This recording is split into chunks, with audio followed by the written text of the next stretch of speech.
semua kembali seperti biasa. Gaji mampir sebentar, lalu hilang. Rencana menabung cuma jadi tulisan di catatan, dan kamu tiba-tiba sadar, loh, kok gue masih di posisi yang sama ya? Dan saat itu, kita sering merasa gagal. Kita pikir masalahnya adalah kurang disiplin, kurang pintar, atau mungkin hidup memang gak berpihak sama kita. Tapi coba berhenti sebentar dan pikirkan ini. Bagaimana kalau sebenarnya kamu hanya belum punya cara yang tepat? Bagaimana kalau selama ini kamu hanya butuh panduan yang realistis, sederhana, dan bisa kamu ikutin tanpa harus jadi orang yang super sempurna? Bayangkan sebentar, kalau tahun 2026 ini beneran jadi titik balikmu. Tahun di mana uang tidak lagi memegang kendali atas kamu, tapi kamu mulai mengendalikannya.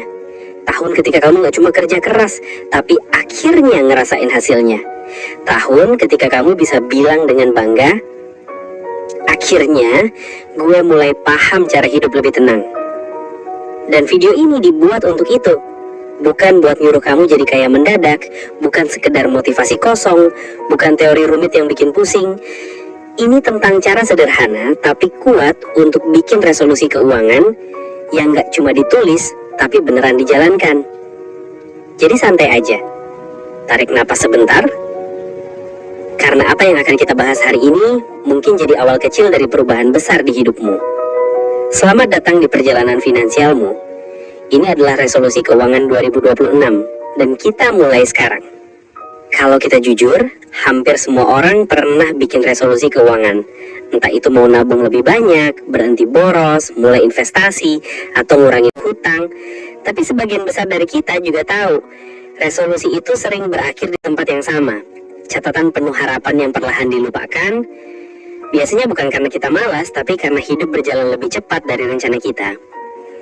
Tiba-tiba ada kebutuhan mendadak, ada keinginan kecil yang terasa pantas dipenuhi, ada tagihan yang gak bisa ditunda, dan tanpa sadar kita kembali lagi ke siklus lama. Kerja, gajian, habis, ulang lagi. Ini bukan cuma sekedar pola keuangan, tapi pola rasa bersalah. Kita merasa gak cukup baik, gak cukup disiplin, atau gak cukup pintar mengelola hidup. Tapi coba renungkan sebentar, kenapa resolusi keuangan itu penting? Karena uang bukan cuma angka di rekening. Uang mempengaruhi pilihan yang bisa kita ambil, rasa aman yang kita punya, bahkan cara kita mencintai diri sendiri. Ketika kamu punya kontrol terhadap uangmu, kamu punya kontrol terhadap hidupmu. Kamu bisa memilih daripada hanya bereaksi. Kamu bisa belajar bilang enggak pada hal yang mengurasmu, dan bilang iya pada hal yang membangunmu. Resolusi keuangan bukan tentang memaksa hidup jadi kaya mendadak. Ini adalah bentuk rasa sayang pada diri sendiri. Sebuah janji kecil bahwa kamu layak hidup lebih tenang. Kamu berhak punya ruang bernapas. Kamu pantas merasakan versi hidup yang lebih baik daripada sekedar bertahan. Jadi, kalau kamu pernah merasa gagal soal uang, ingat satu hal. Resolusi finansial bukan penghakiman. Ini adalah bentuk kamu mencintai dirimu di masa depan. Dan kesadaran itu adalah langkah pertamamu. Sebelum kita mulai menulis resolusi yang keren, ada satu langkah yang paling sering dilewati dan paling menentukan apakah resolusi itu bakal berhasil atau cuma jadi slogan. Melihat kenyataan. Bukan tentang bermimpi dulu, tapi berani menatap apa yang sebenarnya terjadi di hidup kita saat ini. Karena kita nggak bisa mengubah sesuatu kalau kita bahkan nggak tahu posisi kita sekarang di mana. Kamu mungkin pernah dengar orang bilang, pokoknya tahun ini aku mau nabung. Tapi apakah dia tahu persis berapa uang yang masuk setiap bulan? Berapa yang keluar? Berapa hutangnya? Berapa tabungannya? Dan yang lebih penting, kebiasaan apa yang bikin uangnya sulit bertahan? Kebanyakan orang gagal bukan karena mereka nggak punya tujuan, tapi karena mereka nggak pernah benar-benar mengenali situasi mereka sendiri. Jadi, mari kita mulai sederhana tapi jujur. Lihat dulu, berapa pendapatanmu setiap bulan? Nggak usah dibandingkan dengan orang lain, apapun angkanya, itulah bahan bakarmu saat ini. Lalu perhatikan, berapa rata-rata pengeluaranmu? Jangan hanya yang wajib, tapi juga hal-hal kecil yang sering bocor tanpa kita sadari. Kopi harian, ongkir, jajan kecil, impulsif shopping yang rasanya cuma sekali. Setelah itu, tanyakan pada diri sendiri, apakah kamu punya hutang? Kalau iya, berapa jumlahnya? Dan bagaimana pola pembayaranmu? Itu bagian hidup yang perlu kamu lihat tanpa rasa malu. Karena mengakuinya justru langkah pertama buat bebas dari itu. Lalu cek, apakah kamu punya tabungan? Seberapa aman kondisi daruratmu? Apakah tabunganmu benar-benar untuk masa depan atau hanya parkir uang sebelum terpakai lagi? Dan yang terakhir, lihat hal yang paling menentukan, kebiasaanmu. Bagaimana kamu bereaksi saat ada gajian? Apakah kamu lebih suka memuaskan keinginan saat ini daripada memikirkan diri masa depanmu? Apakah kamu menghindari melihat angka-angka karena rasanya menekan? Jawaban dari pertanyaan ini akan jauh lebih mengubah hidupmu daripada sekedar catatan nominal. Tenang, ini bukan proses menghukum diri, ini momen mengenali diri. Kamu gak perlu perfect, kamu cuma perlu jujur. Karena resolusi yang kuat lahir dari pemahaman yang jelas tentang titik awalnya. Kalau perlu, pause video ini sebentar, ambil kertas atau notes, tulis semua tadi. Pendapatan, pengeluaran, hutang, tabungan, kebiasaan. Gak harus rapi, yang penting muncul dulu dari kepalamu dan bergerak jadi sesuatu yang terlihat. Karena begitu kamu berani melihat kenyataan, kamu sudah mengambil langkah yang lebih besar daripada sebagian besar orang. Kamu berhenti lari dari angka-angka dan mulai berdamai dengan mereka. Dan percayalah, momen kecil ini adalah fondasi perubahan besar yang akan kita bangun selanjutnya. Setelah kamu jujur melihat kondisi keuanganmu, sekarang kita masuk ke tahap yang sering dilupakan banyak orang, menentukan prioritas. Banyak dari kita jatuh dalam perangkap resolusi besar-besaran, menabung, investasi, bayar hutang, beli rumah, buka usaha, liburan, sekaligus dalam 1 tahun. Kedengarannya produktif, tapi kenyataannya malah membuat kita kewalahan, kehilangan fokus, dan akhirnya nggak ada satupun yang benar-benar tercapai. Kunci perubahan finansial bukan pada banyaknya target, tapi pada kemampuan memilih apa yang paling penting buatmu saat ini. Dan itu beda untuk setiap orang. Ada yang lebih urgent menutup hutang karena beban mentalnya besar. Ada yang baru mulai bekerja dan butuh membangun dana darurat biar gak panik kalau ada hal tak terduga. Ada juga yang sudah stabil tapi belum berkembang, sehingga prioritasnya adalah mulai investasi. Dan tentu saja, untuk sebagian orang, yang paling krusial adalah meningkatkan pendapatan dulu. Karena tanpa itu, resolusi lain sulit bergerak. Jadi mari kamu coba bertanya pada diri sendiri dengan jujur. Kalau di tahun 2026 ini, kamu cuma boleh fokus pada 3 hal finansial. Apa saja yang benar-benar penting buatmu saat ini? Apa yang paling berdampak terhadap rasa amanmu? Apa yang paling bisa mengubah situasi hidupmu kalau kamu selesaikan atau capai? Mungkin jawabannya adalah menutup hutang, supaya kamu bisa bernapas lebih lega. Membangun dana darurat, supaya kamu punya pagar pelindung saat hal tak terduga datang. Mulai investasi kecil-kecilan, supaya uangmu gak cuma bekerja untuk orang lain, tapi mulai bekerja untuk dirimu.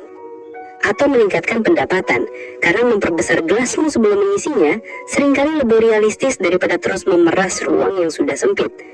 Tidak ada jawaban yang benar atau salah, yang ada adalah apa yang paling relevan buat hidupmu sekarang.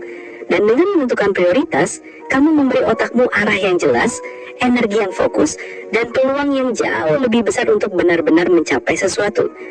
Ingat, tujuan kita bukan jadi sibuk di atas kertas, tapi mencapai hal yang terasa di kehidupan nyata. Jadi ambil momen kecil sekarang, pikirkan 3 hal yang benar-benar penting buatmu. Tuliskan, rasakan. Karena ketika prioritas itu sudah jelas, langkah-langkah selanjutnya akan jauh lebih ringan dan lebih terarah. Sekarang, setelah kamu tahu apa yang penting buatmu di tahun ini, saatnya kita mengubah prioritas itu menjadi target yang jelas. Dan ini salah satu kesalahan terbesar yang sering terjadi. Kita bilang, aku mau nabung, aku harus investasi, atau aku ingin bebas hutang. Terdengar bagus, tapi terlalu kabur. Otak kita butuh arah yang tajam, bukan harapan samar. Makanya kita pakai pendekatan yang simple, tapi sangat powerful. Konsep SMART. Specific, measurable, achievable, realistic, dan time-bound. Jangan khawatir meski kedengarannya teknis, sebenarnya ini cuma cara untuk memastikan tujuanmu jelas, bisa diukur, realistis, dan punya batas waktu. Mari kita pecah satu-satu dalam bahasa yang manusiawi. Spesifik berarti tahu persis apa yang kamu mau. Bukan mau nabung, tapi mau punya tabungan 10 juta. Measurable artinya bisa dihitung. Kalau kamu bilang 10 juta, kamu bisa melihat progresnya. 1 juta, 3 juta, 7 juta, otakmu tahu kamu bergerak. Achievable dan realistic berarti tujuanmu masuk akal untuk kondisi hidupmu sekarang. Kalau penghasilanmu 2 juta per bulan, menargetkan 100 juta tabungan tahun ini mungkin hanya akan membuatmu frustrasi. Tapi menargetkan 5 atau 10 juta itu bisa dicapai. Mungkin bagian paling menentukan adalah time bound, punya batas waktu. Karena tanpa waktu, tujuan hanya akan nantilah, nanti mulai, nanti lakukan. Waktu membuatmu bergerak. Jadi bukan sekedar aku mau punya 10 juta, tapi aku mau punya tabungan 10 juta pada September 2026. Bedanya kecil, tapi dampaknya besar. Yang satu keinginan, yang lain rencana. Dan yang paling indah dari target SMART adalah ia memberi otakmu checklist, bukan sekedar mimpi. Sekarang mari kita buat interaktif sedikit. Ambil kertasmu lagi atau buka catatanmu. Tulis satu target prioritasmu menggunakan format SMART. Kalau prioritasmu adalah dana darurat, kamu bisa tulis, aku ingin punya dana darurat 3 juta sebelum bulan Mei 2026. Kalau prioritasmu investasi, tulis, aku ingin mulai investasi 300.000 per bulan mulai Januari dan konsisten sampai akhir tahun. Kalau prioritasmu bebas hutang, tulis, aku ingin melunasi hutang 2 juta dalam 6 bulan dengan cicilan 350.000 per bulan. Target SMART ini membuat resolusimu jadi sesuatu yang bisa disentuh, diukur, dan dicapai, bukan sekedar pikiran yang bagus. Kalau perlu pause video ini sebentar. Jangan hanya dengar, tulis targetmu sekarang. Karena begitu kamu punya target yang spesifik, terukur, realistis, dan punya batas waktu, kamu baru benar-benar mulai bermain di arena perubahan, bukan hanya menonton dari jauh. Sekarang kita masuk ke bagian yang sering dianggap remeh, padahal justru paling menentukan apakah resolusimu hidup atau mati, mindset dan kebiasaan. Karena pada akhirnya, resolusi keuangan itu bukan hanya soal angka, itu soal perilaku. Kamu bisa punya target SMART yang paling keren di dunia, tapi tanpa kebiasaan yang mendukung, semuanya hanya akan jadi tulisan indah tanpa realitas. Coba pikirkan ini sebentar. Orang yang sukses secara finansial bukan selalu orang yang penghasilannya besar, bukan yang paling pintar analisis, bukan juga yang paling banyak tahu teori ekonomi. Justru yang paling bertahan dan berkembang adalah mereka yang paling konsisten. Mereka yang bersedia melakukan hal kecil tapi penting, berulang-ulang meski nggak selalu menyenangkan. Mindsetnya sederhana, disiplin itu bukan sesuatu yang datang dari motivasi besar, tapi dari keputusan kecil yang diulang terus. Misalnya, memutuskan nabung 50.000 setiap minggu mungkin terlihat sepele, tapi kalau dilakukan dengan setia, efeknya jauh lebih besar daripada resolusi besar yang hanya hidup 3 minggu lalu hilang tanpa jejak.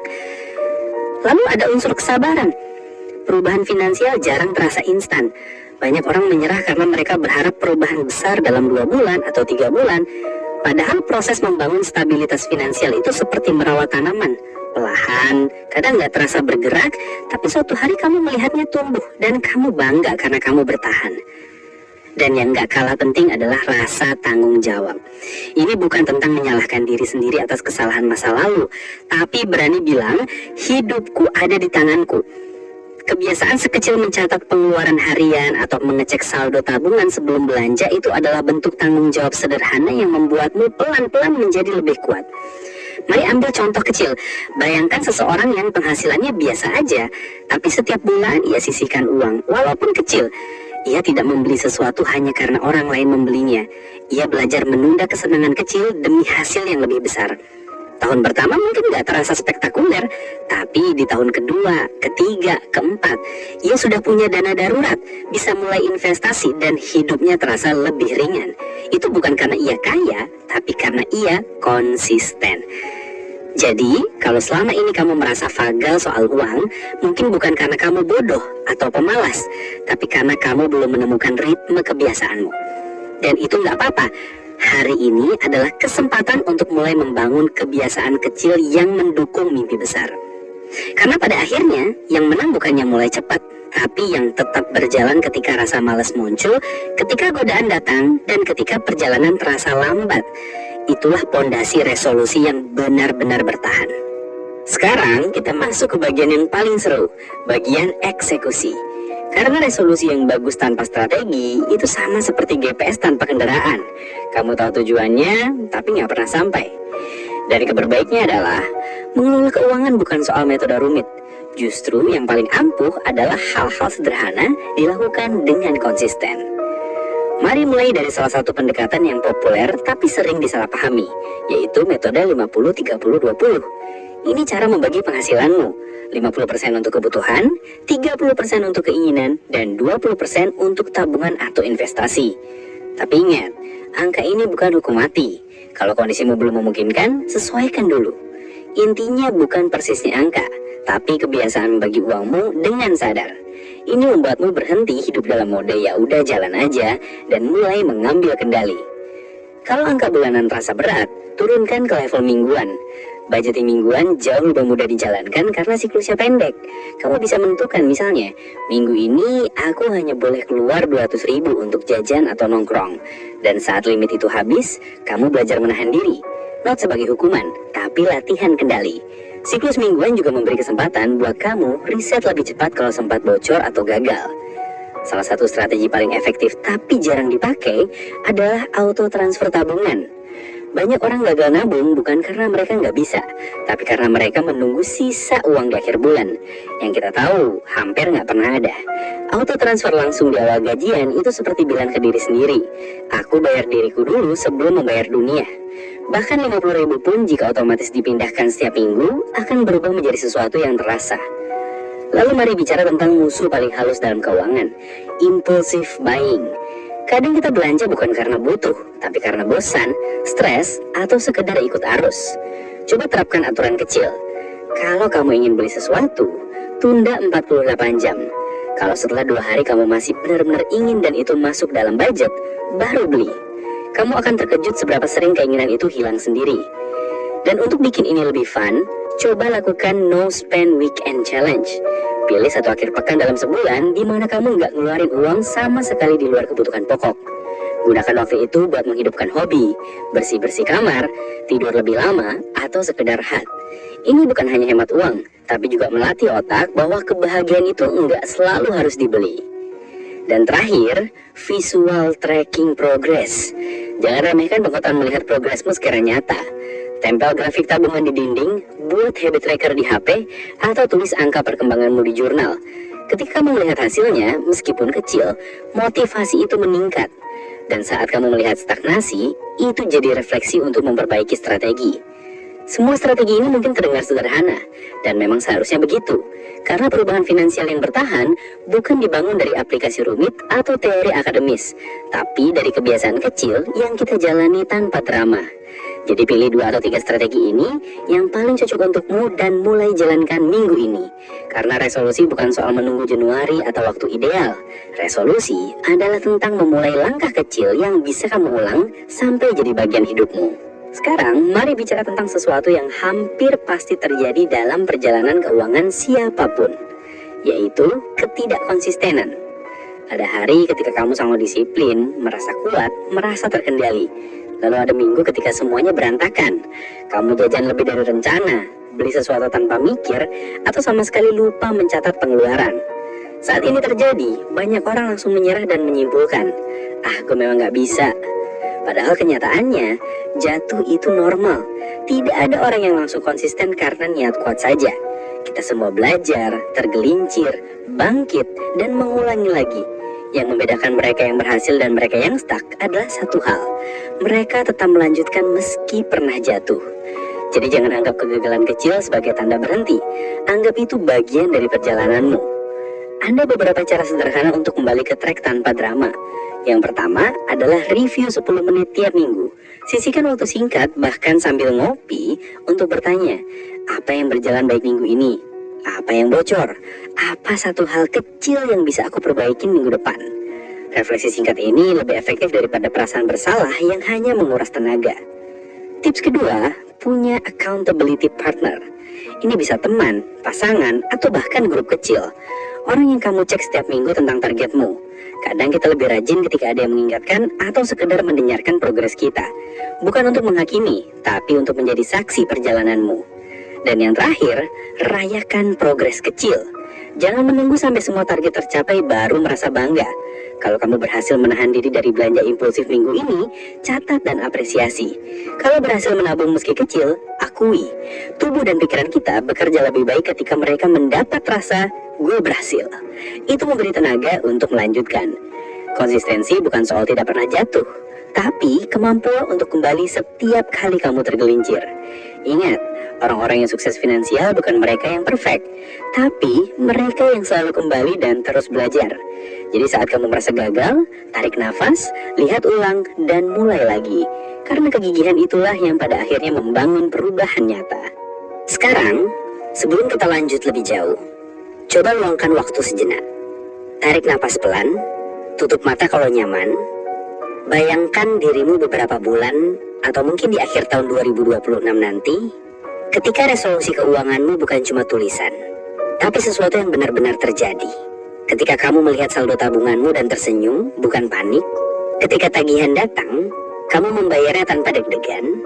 Dan ketika ada kebutuhan mendadak, kamu nggak lagi merasa dunia runtuh, karena kamu sudah siap.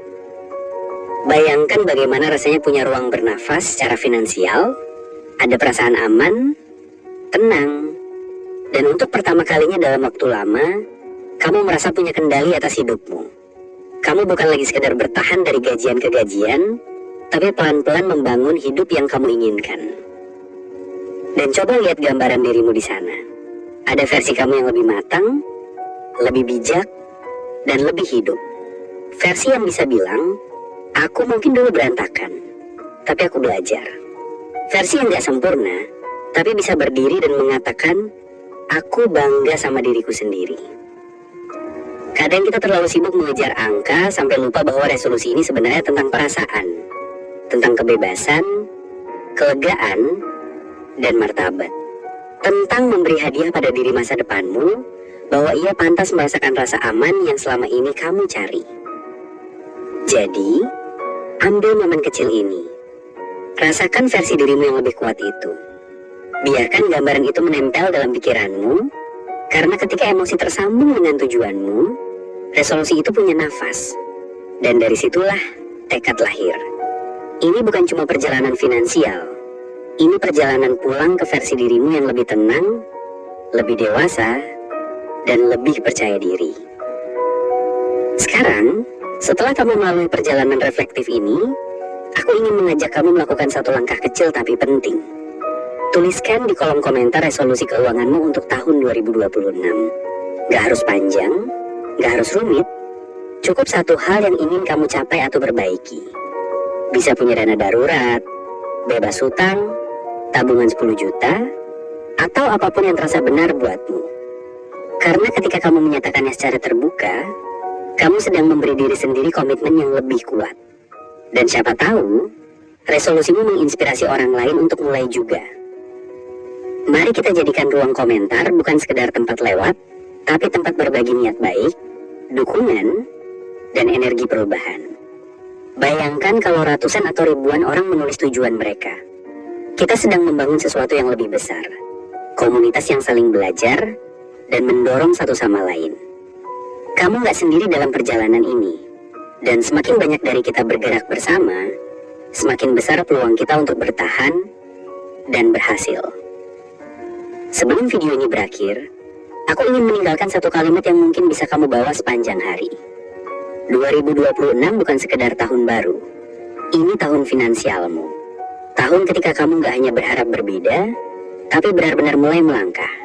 Tahun ketika kamu memutuskan untuk mencintai dirimu sendiri lewat cara kamu mengelola uang dan hidupmu. Perubahan besar selalu dimulai dari langkah kecil yang sering diremehkan. Jadi, apapun jumlahnya, sekecil apapun progresnya, lakukan satu langkah hari ini. Karena langkah itu yang membuka pintu untuk langkah lain dan langkah berikutnya. Terima kasih sudah mendengarkan. Semoga perjalanan ini membawa kamu pada hidup yang lebih aman, lebih tenang, dan lebih penuh kendali. Sampai jumpa di video berikutnya, dan ingat, perjalanan finansialmu dimulai bukan di kalender, tapi di keputusanmu. Mari mulai dari hari ini.